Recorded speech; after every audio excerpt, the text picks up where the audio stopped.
लीला, त्या रात्री काय घडलं नक्की ऐका. लीलाला जुन्या इस्पितळात रात्रीच्या शिफ्टमध्ये काम करणे कधीच आवडले नव्हते.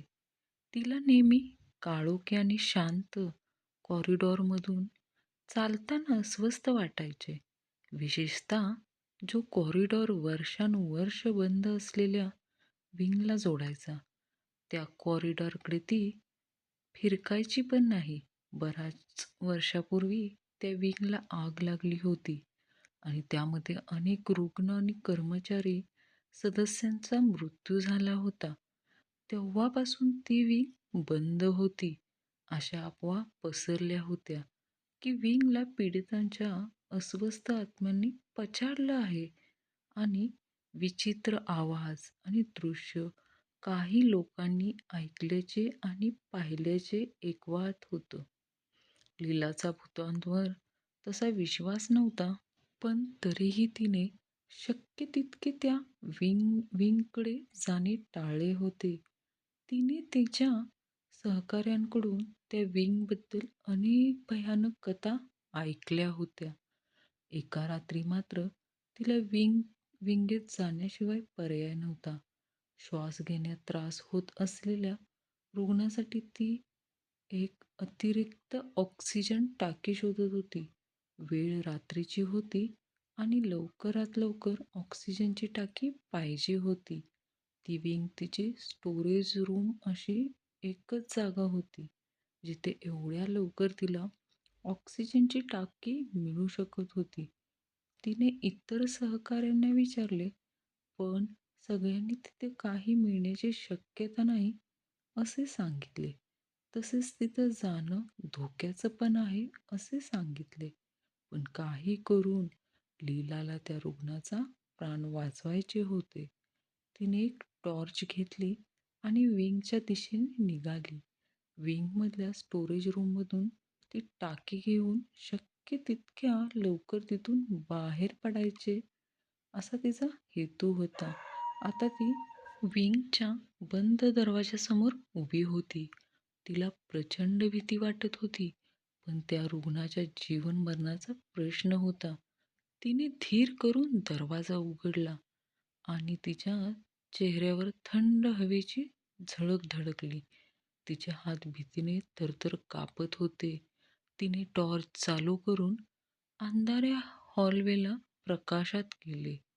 बरेच दिवस बंद असल्याने कोंदट हॉलवेमध्ये एक प्रकारचा कोंदटपणा जाणवत होता. जमिनीवर धूळ आणि कचरा, तर छतावर आणि भिंतीवर भरगच्च कोळी कष्टे दिसत होती. भिंतीवरून रंगाचे खपले निघाले होते.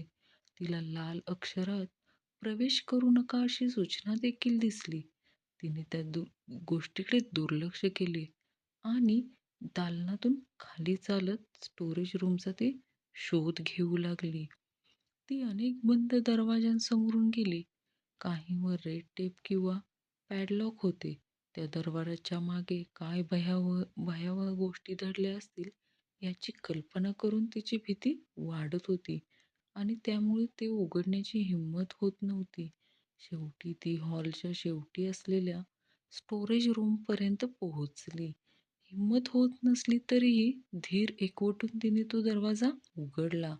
दरवाजा बरीच वर्ष बंद असल्याने थोडा घट्ट होता आणि उघडताना त्याचा भयानक आवाज शांतता भंग करत होता. खोली कपाटांनी भरलेली होती. वैद्यकीय पुरवठा आणि उपकरणे धुळीने माखलेली गंजलेली होती. लीलाने ऑक्सिजन टाकीसाठी खोलीमध्ये नजर फिरवली. तिला अशी ऑक्सिजन टाकी पाहिजे होती जी अजूनही सुस्थितीत आणि वापरण्याजोगी असेल. तिला खोलीच्या मागच्या बाजूला एका शेल्फवर एक टाकी दिसली आणि ती त्या दिशेने चालू लागली. जशी टाकी जवळ पोहोचली आणि तिने टाकी हातात घेतली, तिला तिच्या मागे मोठा आवाज ऐकू आला.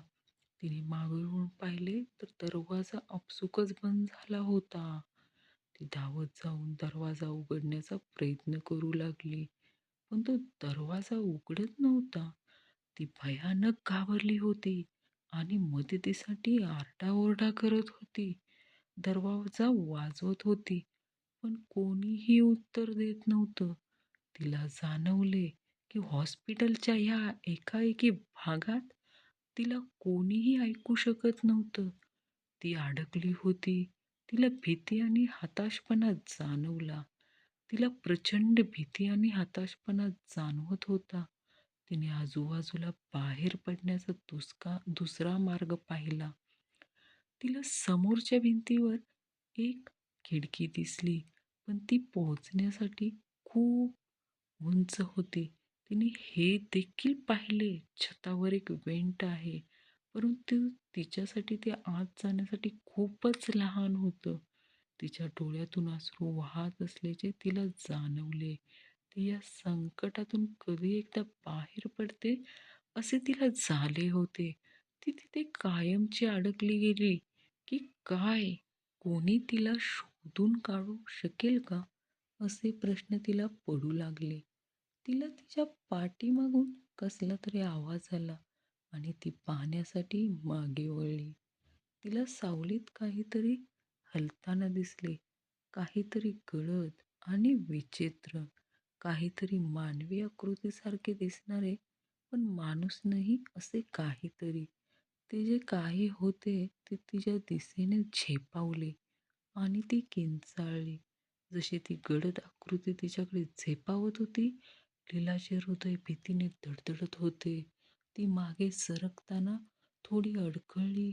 तिच्या थरथरत्या हातात टॉर्च पण थरथरत होती. तिला ती आकृती हालताना दिसत होती. ती आकृती एक अनैसर्गिक विचित्र हालचाल करत होती. काळोखात ती स्पष्टपणे दिसत नव्हती. स्वतःचा बचाव करण्यासाठी ती वापरू शकेल अशा गोष्टी शोधत होती. तिने आजूबाजूला काही मिळतंय का हे पाहण्याचा प्रयत्न केला. हे सगळं करत असताना लीलाच्या मनाची तारांबळ उडाली होती. तिची नजर जवळच जमिनीवर पडलेल्या एका धातूच्या पाईपवर पडली. प्रचंड इच्छाशक्तीच्या जोरावर तिने ते पाईप हातात घट्ट पकडला आणि संरक्षणासाठी समोर केला. आकृती जवळ येत राहिली. तिच्या हालचाली विचित्र पण मंद झाल्या होत्या. हिलाचा श्वास कोंडला होता. तिच्या मनात भीती आणि निर्धाराचे वाळवट होते. तिला माहीत होते की तिला खोलीतून पळून जाण्याची संधी हवी असल्यास तिला या गोष्टीचा सामना करावा लागेल. तिच्याकडे असलेल्या सगळ्यात हिमतीला एकवटून लीला ओरडली, "मागे राहा, मी मला दुखवू इच्छित नाही." तिचा आवाज कपरा जरी असला, तरी तिने तिचा अतूट निर्धार व्यक्त केला होता. तिच्या तो अवतार पाहून ती आकृती संकोचल्यासारखी वाटली. क्षणाचाही विलंब न करता लीनाने संधी साधली आणि तिच्या सर्व शक्तीने धातूच्या पाईपने त्या आकृतीवर वार केला. आकृतीची पाईप धडकला आणि विचित्र आवाज झाला. आकृती मागे सरकली. तिचे ओरडणे अनैसर्गिक होते. लीलाने एक सेकंदही वाया घालवला नाही. तिने आधी दिसलेल्या एका खिडकीकडे धाव घेतली. ती जवळच्या टेबलावर आणि नंतर खिडकीवर चढली. हातात असलेल्या ऑक्सिजन टाकीच्या आघाताने खिडकीची काच फोडून ती दुसऱ्या बाजूच्या कॉरिडॉरमध्ये जाण्यात ती यशस्वी झाली. आघातातून सावरलेली ती आकृती पुन्हा तिच्याकडे झेपावत होती. पण लीलाला आधीच अर्ध्यावर आली होती. तुटलेल्या काचेतून मिळालेल्या ओरखड्यांकडे दुर्लक्ष करून तिने कॉरिडॉरच्या दरवाजाच्या दिशेने धाव घेतली. तिची मागे वळून पाहण्याची हिंमत नव्हती.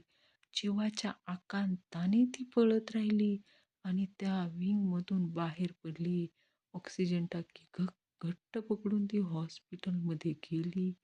लीलाचे सहकारी तिला शोधत होते. तिला पाहताच त्यांचे चिंतित चेहरे समाधानाने फुलले. तिच्या हातात ऑक्सिजनची टाकी पाहून सर्वांना आश्चर्य वाटले, पण आनंदही झाला. लवकरात लवकर त्यांनी ती टाकी गरजू रुग्णांपर्यंत पोहोचवली. झालेल्या प्रकरणाने लीलाचे मन हलले जरी असले तरी विजयाची जबरदस्त भावना तिला सुखावत होती.